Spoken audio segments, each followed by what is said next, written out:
Hey everybody, my name is Anubhab and welcome to this video. Well, you might be wondering what this is about, and I'm not sure what you have searched for and what you have found. But let me explain what this video is all about. Well, before that, let me tell you something about myself. Well, from the screen, as you can see, I'm a business technology consultant and have working experience of nearly 6 years now. Well, I've worked with many startups and consulting companies, and I have my own startup as well, which deals with web development, mobile application development, and digital marketing. Well, my area of expertise is business analysis and digital marketing.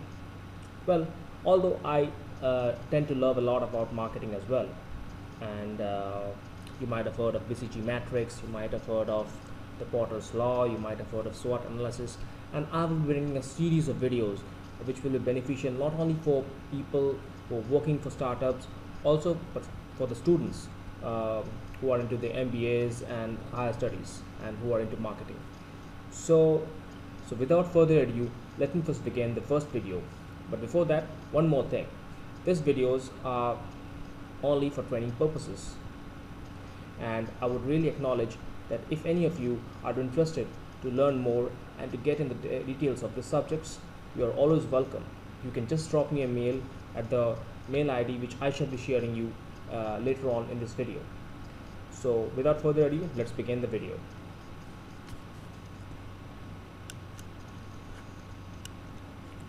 Well, the first video is about why business analysts or why business analyst as a profession. Now, this is a very good question because a lot of people don't tend to understand what a business analyst does. Well, a business analyst is a very big area to explore. Okay, now anybody who has done their MBA in marketing can also become a business analyst. Anybody who has a technology experience and has programming experience can also come into business analyst. So there are a lot of things which we can relate with business analysis. Now, for whom is this a better career option? Well, let me give you a few examples or a few scenarios. You are into programming. You don't love coding much, but you want to explore and you want to work in the IT industry and you want to work with technology. Well, why didn't you go with business analysis? Well, you might be wondering how. Well, what a business analyst does is basically it forms a bridge between the technology team and the business team. So, to be a business analyst, you have to work with both the technology team and the business analyst team, rather the management team, my mistake. So, now the first thing which we notice is people don't even relate to this term a lot often because we have heard people saying that I'm a developer, I'm a designer, I'm the CEO, I'm the COO, I'm the CTO, I'm a associate manager or whatever.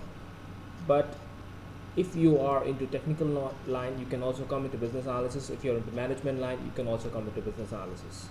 So let me explore a little bit more so that you can have a little bit idea about how things work.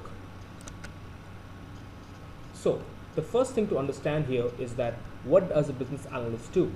Now, the analyst actually works with the business. It works directly with the business to identify opportunities and improvements in business operations and processes. Okay, so you might be working in the company. For example, you work with company ABC. Now they have a business opportunity. Okay, so as a business analyst, it's your responsibility to basically go down there and identify that opportunity and make sure that it helps your business.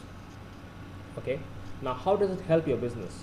Okay, now for example, you're working in company ABC and the company has a big opportunity in the field of say artificial intelligence, and you basically identify that opportunity based on your company's strength. For example, your company has the infrastructure and the money to support that kind of a project. So you basically have to know a lot about your company before you can become business analyst, and that is a very important thing. Okay, now the next thing is that the analyst actually interacts with the business stakeholders and subject matter experts in order to understand their problems and needs. So being a business analyst, you have to explore and you have to interact with a lot of people, and you have to interact with the people in the executive and the management level. So you have to deal with the CEOs, the CTOs, and the chairpersons and stuff, because they would actually give you the exact idea about how they would like their clients to be, how they would like their business to expand. So you have to be there at every moment. Now, the analyst solves business problems and as needed design technical solutions. Now, what does you mean by business problems? Now, for example, the analyst is involved in certain business meetings. For example, your company is not doing good and they want to explore a new opportunity, they want to go to a new, they want to explore a new field. Now, as a business analyst, you always have the right to go and sit in those meetings and submit your ideas. I mean, you can say that this is the reason why we are not performing that well, because you see, you have to understand both the business and the technology here. This is the most interesting part about this, because you have to deal with both the technology and the business, right? And designing technical solutions. Now, designing technical solution is like to create wireframes, to create documentations like BRD, FRD, which I will explore later on in later videos, but this is all about it. Now, the analyst gathers, documents, analyzes business needs and requirements. Okay. Now, the analyst here actually does a lot of requirement gathering, requirement analysis, and documenting those. Okay. So there are a lot of ways how you can actually gather a requirement. There are a lot of ways how you can actually document a requirement, which we'll gradually learn as we progress. But to begin with, this is about it. And the final thing is testing. Now, if you're from technology background, you might have heard of testing. And as a business analyst, you don't have to do a lot of testing, but you have to do it with the unit testing or the UAT. Now, this is basically manual testing. Okay, so before you can actually deliver a product or a service, you actually have to explore it yourself and test it yourself to actually create a documentation and a user manual for the clients. Now, how you can actually start your career as a business analyst? Well, I myself am a business analyst trainer and I provide online training. So if any of you are interested, you can directly contact me. Now, how can you start your career as a business analyst? Well, beginning business analysts need to have either a strong business background or an extensive IT knowledge. I mentioned that earlier, right? So with that, you can start to collect as a business analyst with job responsibilities, which would include collecting, analyzing, communicating, and documenting requirements, user testing, and so on. Entry-level jobs may include domain expert, developer, and quality assurance. And you can actually explore this, you can gather some experience, and later on you can become a subject matter expert or a domain expert. Okay, so business analysis can actually turn into a lot of fields. It can go into a lot of fields, including digital marketing as well. So moving up the ladder, once you have several years of experience in the industry, you will reach a pivotal turning point where you can choose the next step in your business analyst career. Maybe after 3 or 5 years, you can be positioned to sum up a role such as IT business analyst, senior lead business analyst, or product manager. The more experience you have as a business analyst, the more likely you're assigned to a larger and more complex projects. Okay. And one more thing which is not mentioned here is that as a business analyst, you basically have to deal with a lot of projects together. Because see, when you're a business analyst, you're actually trying to close a lead, you're trying to gather requirements, you're trying to analyze the requirements, you're interacting with the clients. But this is not for a single project. It can be for multiple projects and so on. So you have to be very proactive if you're a business analyst, and your communication skills are very important here. Okay, now if there are many courses and many trainings where certification is a big factor, well, I have mentioned that in the slide here, but I would suggest that it is not important to have a business analysis certification. But still, if you want to do it, the Institute of Business Analysis does provide a Certified Business Analysis Professional Certification, or a CBAP certification, which you can take after 5 or 6 years of experience as a business analyst. So this is not something you can take initially if you're a fresher or an entry-level business analyst. Okay, now the next slide would explain how expand your business analysis skills and your professional value. Okay, so how you can do that, how you can actually climb up the ladder, how you can actually learn a lot of skills while you're still a business analyst and while you're still starting off. Well, initiate project plans and schedules for requirements. Okay, now you have to be very planned and systematic if you're a business analyst. So you have to have documented everything in your way. Okay, you need to prepare documentation for everything you do as a business analyst, because that is very important. That is a pivotal part of being a business analyst.